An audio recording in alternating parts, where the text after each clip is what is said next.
Okay, just hold them and then unsnap Earl when I tell you.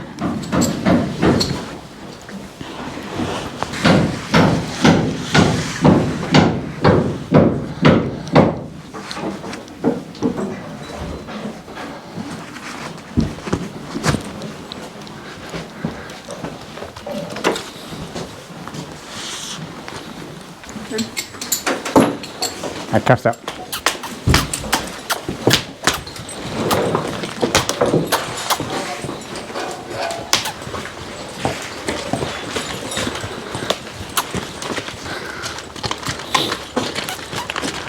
Good morning, everybody. Today we're going to try again driving these colts around, and this is Monday, and we showed that it was Friday when we did this for the first time, and then Saturday morning I hitched them up again and drove them completely without anybody's helping, and they did great. So I'm expecting them to do pretty good today, but we'll see.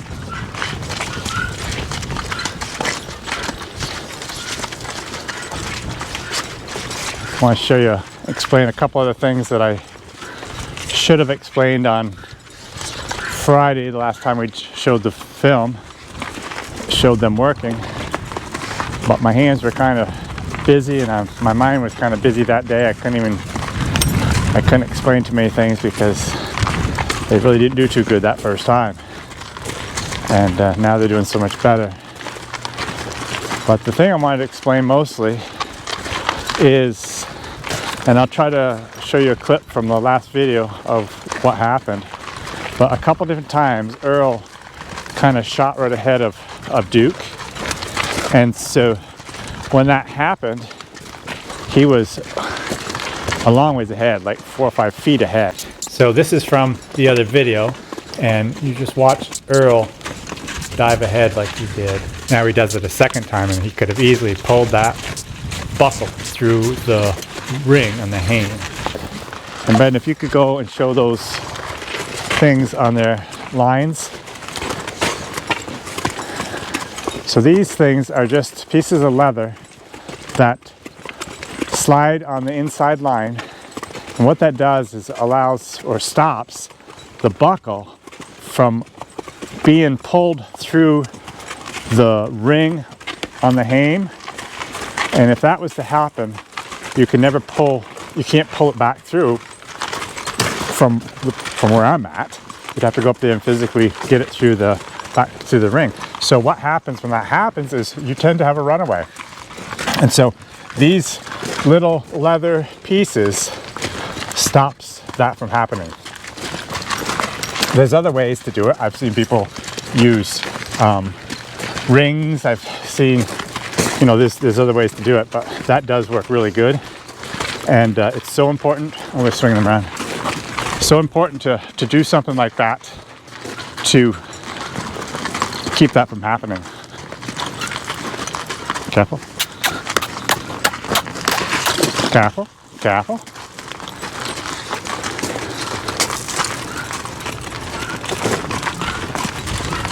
Jeep. I also tried to show in the last video how to flick the whip. So as you can see, I've got the whip in my right hand along with the line, and all my extra line is in my left hand. Now on the last video I actually had it in my right hand, and it didn't work as well as it does this way. So what I do, I have to stand close. Oh, I know another thing I was going to explain too, but anyways, careful.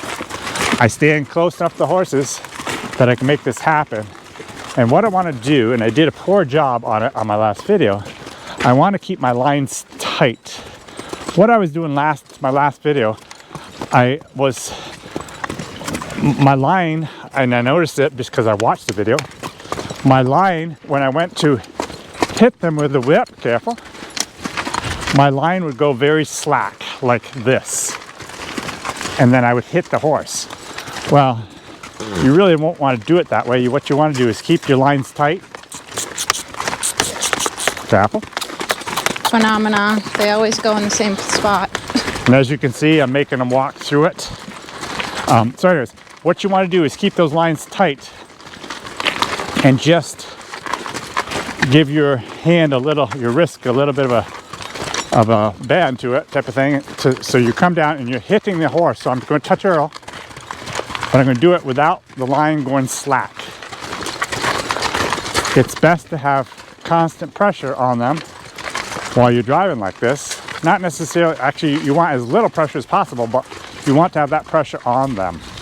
And so when you're got to use the whip, you got to keep everything tight and just flip your wrists so as to make that happen. Oh, oh, oh, oh, oh, oh, I want to stop right here, and of course they want to go right in the barn. So what I'm going to do now, and this might be a little bit difficult to do, is I'm actually going to turn them around. They want to go to the barn. The barn's right within sight, and I'm going to turn them around. Matter of fact, maybe I'll walk right over the pole of the sled I had right there and just see what happens. Calf step.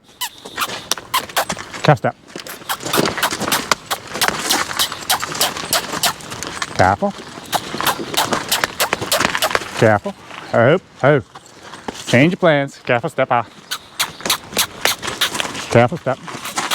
I'm not going to walk them over the sled. I'm just going to turn around because I want to end on a good note. And I want to be able to go up and back. And they were a little bit concerned with the sled there, so I'm not going to deal with it today.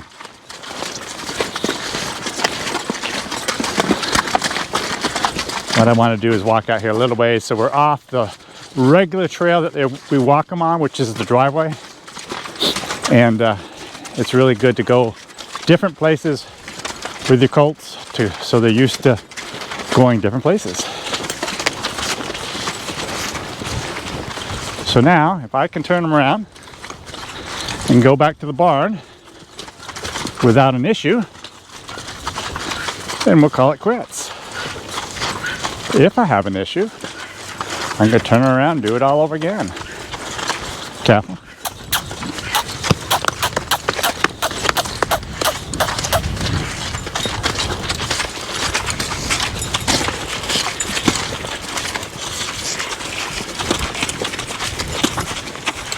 As you're driving, your hands always tend to slide back a little bit on the lines.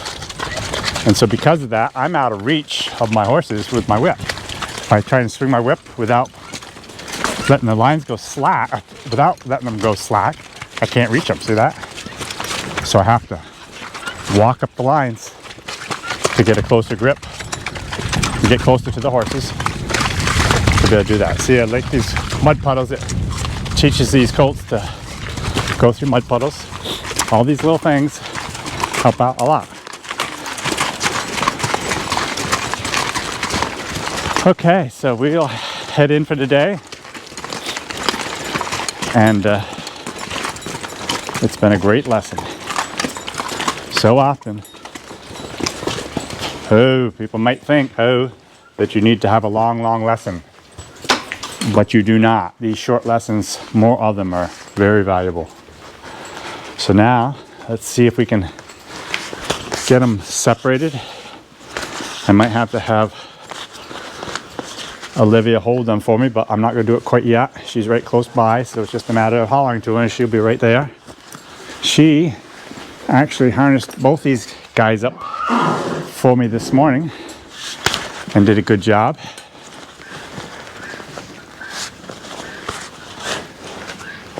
I'm so pleased how well these guys are doing.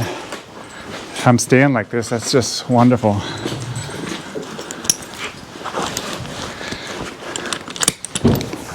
With colts, there's one thing you can be sure of, it's never always going to work perfect. But I also need to get another snap on my line. I hate buckles.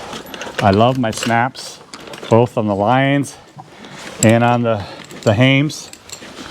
So I need to get that fixed.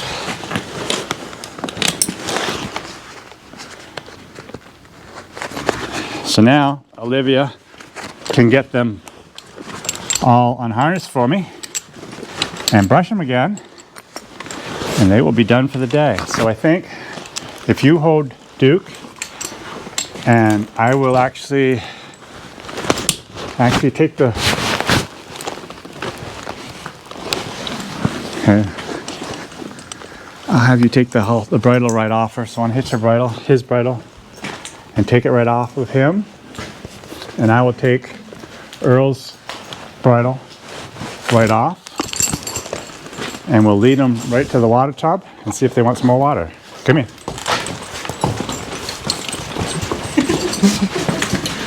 Hey. Don't worry about that. Okay. So now, Olivia, just a little bit of a learning point. When you're bringing a team of horses in like this, what you have to be very careful of is, and it definitely can happen, when they're standing together like this, and you're ready to take Duke back to his stall, you gotta, just like when we unhitch, you gotta be very cautious and make darn sure the two harnesses don't get caught up on each other, because it could be a serious problem if that happens. So, anyways, that's all we have for right now. We have some other things to show you, I'm sure. But for the colts, they're done for now, and Olivia can get them unharnessed and brushed. I just want to take a minute and say that, or put a little plug in for our newsletter, because in it we talk about little details, and it comes out on Tuesdays. And in the last one, we talk about those little jiggers. If you know the name for them, you can put it in the description below. But it's easy to sign up. Just check below the video, and there's a link to sign up for the free email. We just tell you what's going on around here in a little more detail.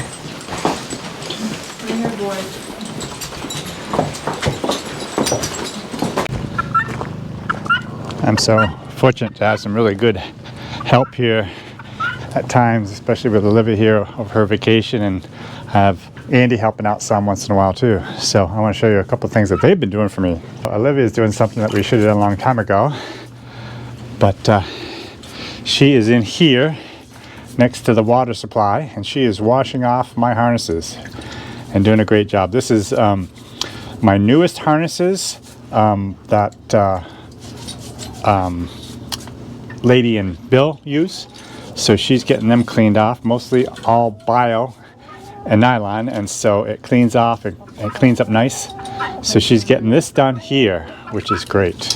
Andy is out splitting wood for me. I got a big pile of wood there to split, so he's doing a great job with that.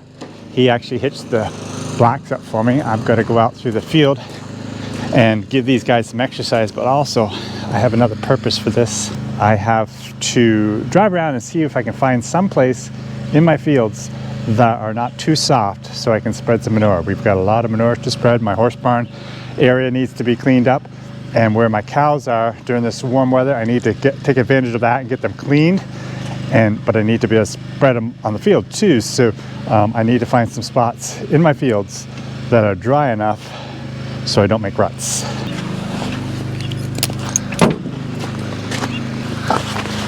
Cap step.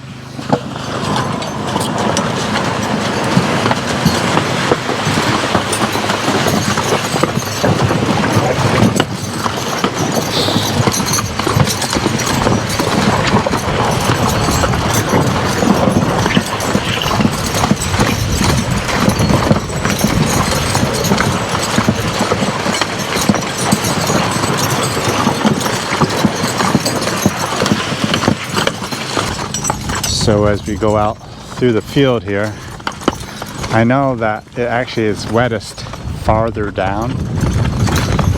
So I'm going to see if maybe off to our left here, we might have dry enough ground. Plus the roadway right here is kind of muddy.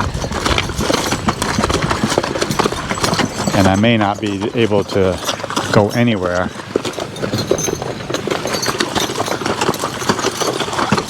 I'm thinking not, as I look at the tracks that we're making here in the field.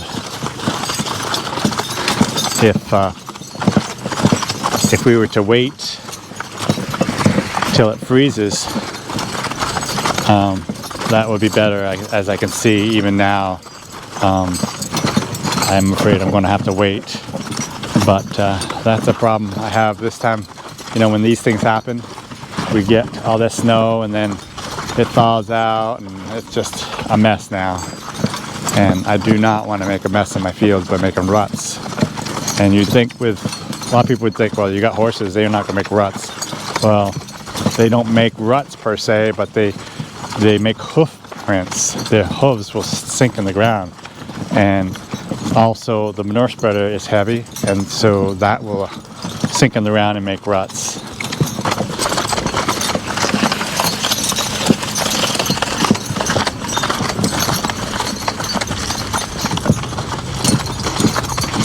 So I wanted to work these two horses anyways, and I just thought I'd come out and check and see what it did look like out here, but I can definitely tell it's softer than I want to have it, so I'm not going to stay out here very long. I'll go back to the barn and probably even go down the road with these guys and give it a little more exercise. I want to keep them in shape because they've got to start doing more of the logging because of Lady's pregnancy. She's got to back off on her work. So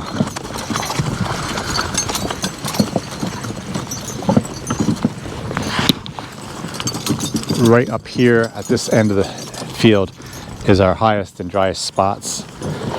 So you can see the horses are sinking in very, very little, actually hardly at all. And so I did spread some manure out here the other day, and I think I will turn off to our right and see how it looks. Like I said, this is the highest and driest spot, but we're going into the section that was new seeding last year, and when you have a field that's new seeding, it takes a while to build that sod up to make it tough enough, and the horses actually can do a lot of damage in new seeding if you go on it too early or too wet.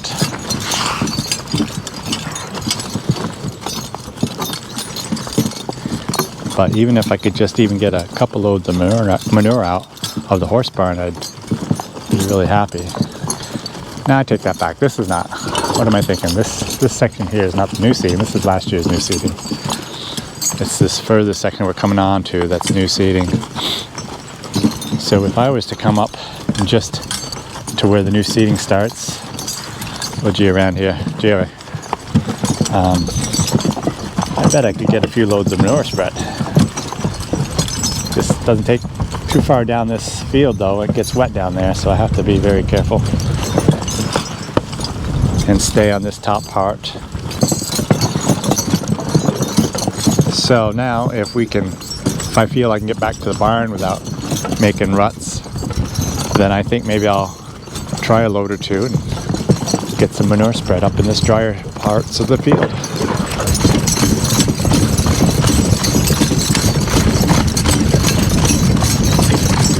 Whenever I can be productive, and like today, spread manure instead of just driving around on the sled, it kills two birds with one stone. It's way better. Oh, my 1x4s that I have underneath the sled are getting pushed out of the way. See if we can fix that up a little bit. Oh, guys. Hey, guys. Hope, hope. So often, since it's not frozen in, they kind of slide with the sled. We'll see what happens.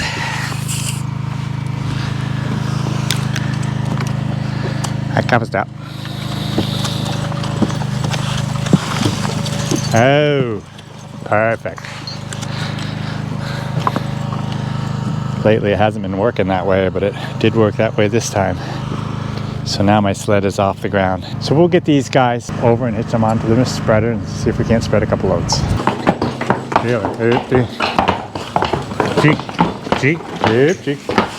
Tap. Oh. No. Come here.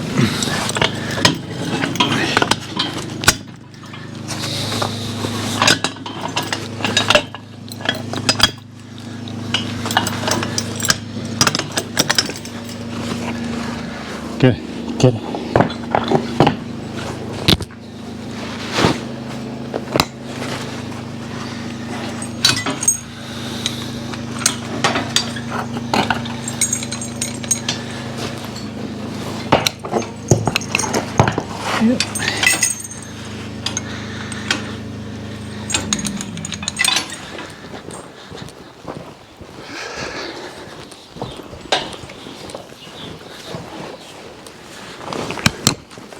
Happy. Happy. Happy. Ah. Yep. Yep.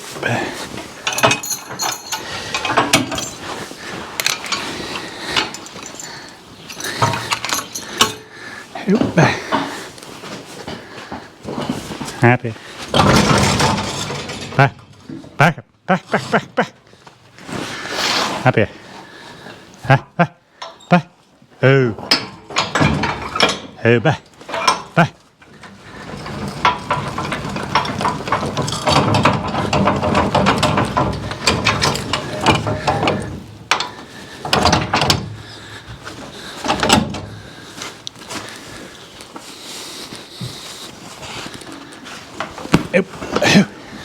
Hey, hey. Cap stop.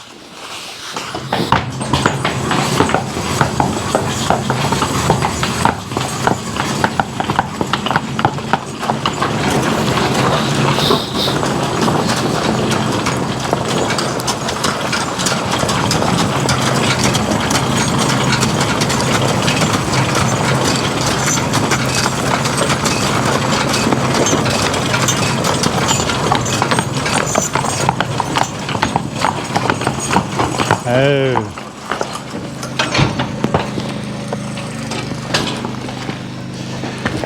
Well, that's it for today, just to kind of give you a glimpse of what we've done this morning. Another thing we didn't even show you is the fact that we hitched up Lady and Baron to the scoot earlier this morning and went out and fed the cows with them, and they worked pretty good. So overall, we've hitched 6 of our horses, and Bill is the only one that didn't get any work today. He's out in the pasture right now with Lady. Yeah, it's great to be able to at least get some work done with the horses. Hope to be back to the woods here by the end of the week, hopefully. It's good to take advantage of the weather we have to get as much stuff done as we can. Hope you guys have a great day. We'll see you next time.